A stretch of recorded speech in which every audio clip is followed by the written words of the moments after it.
Assalamualaikum warahmatullahi wabarakatuh. Di sini saya akan menjelaskan materi tentang analisis kinerja keuangan perusahaan melalui pendekatan rasio keuangan. Dosen pengampu Dr. E. Febrianto, SEMM. Perkenalkan, nama saya Citra Indesta, NPM 23610125. Mata kuliah Manajemen Keuangan. Resum artikel. Artikel oleh L.M. Sitorus, M. Novianti, L. P. Sari, dan P. Anjiska menganalisis kinerja keuangan dua perusahaan pembiayaan besar di Indonesia, PT BFI Finance Indonesia Tbk dan PT Cilegon Finance Indonesia Tbk. Selama periode 2018 hingga 2022, penelitian ini bertujuan untuk mengevaluasi pengaruh rasio likuiditas, solvabilitas, dan aktivitas terhadap kinerja keuangan kedua perusahaan, dengan menekankan pentingnya laporan keuangan sebagai sumber informasi bagi manajemen, investor, dan direktur. Metodologi yang digunakan adalah analisis deskriptif kuantitatif dengan data sekunder dari laporan keuangan tahunan. Hasil penelitian menunjukkan bahwa untuk PT BFI rasio likuiditas stabil, tetapi rasio solvabilitas menunjukkan penurunan, serta tantangan dalam optimasi aset dan profitabilitas. Di sisi lain, PT Cilegon menunjukkan tren positif dengan menaikkan rasio likuiditas dan pengurangan utang yang signifikan, serta peningkatan return on equity. Analisis regresi menunjukkan bahwa untuk PT BFI rasio aktivitas berdampak negatif signifikan terhadap kinerja keuangan. Sedangkan untuk PT Cilegon, rasio likuiditas berpengaruh positif signifikan. Ini menunjukkan bahwa PT Cilegon berhasil mengelola sumber daya keuangannya dengan baik, sedangkan PT BFI perlu memperhatikan pengelolaan asetnya. Seberapa baik kinerja keuangan perusahaan yang diteliti dalam artikel dan bidang-bidang apa yang memberikan kontribusi yang berhasil dan tidak baik?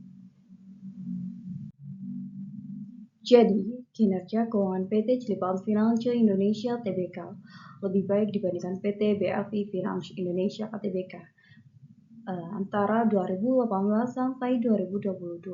Cilegon menunjukkan peningkatan rasio likuiditas dengan current ratio naik dari 2,16 menjadi 2,88. Menurunnya debit to asset ratio dari 0,61 menjadi 0,32, menunjukkan pengelolaan utang yang baik. Sementara itu, PT BFI mengalami tantangan dengan current ratio yang fluktuatif, dengan penurunan total aset turnover dari 0,30 menjadi 0,24, yang mencerminkan efisiensi penggunaan aset yang berkurang. Profitabilitas BFI juga menurun, dengan ROA turun dari 0,23 menjadi 0,10 sebelum pulih menjadi 0,20. Secara keseluruhan, Cilegon berhasil dalam likuiditas, solvabilitas, dan profitabilitas. Sedangkan BFI perlu memperbaiki pengelolaan aset dan strategi keuangannya.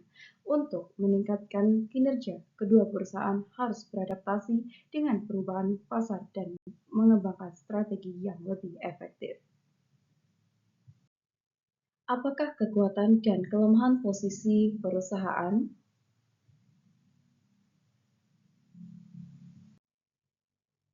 Jadi, kekuatan dan kelemahan posisi keuangan PT BFI dan Cilegon Finance Indonesia Tbk. Yang pertama adalah kekuatan.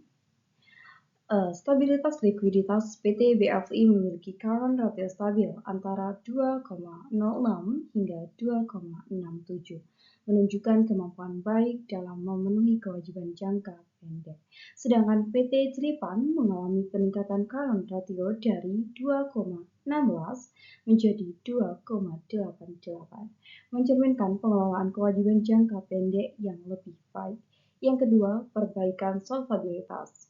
PT BFI itu sendiri menurunkan debit to asset ratio dari 0,67 menjadi 0,60, menunjukkan pengurangan ketergantungan pada utang. Sedangkan PT Cilipan menurunkan debt to asset ratio secara signifikan dari 0,61 menjadi 0,32, meningkatkan stabilitas keuangan dan kepercayaan investor. Yang ketiga adalah peningkatan kinerja keuangan. PT Cilipan mencatat lonjakan ROE dari 0,07 menjadi 0,98, mencerminkan efisiensi dalam menghasilkan keuntungan dari ekuitas dan mempunyai kelemahan, yaitu yang pertama, fluktuasi kinerja. PT BLI mengalami penurunan ROE dari 0,23 menjadi 0,10. Meskipun ada pemulihan, fluktuasi ini menandakan tantangan dalam menjaga profitabilitas yang baik.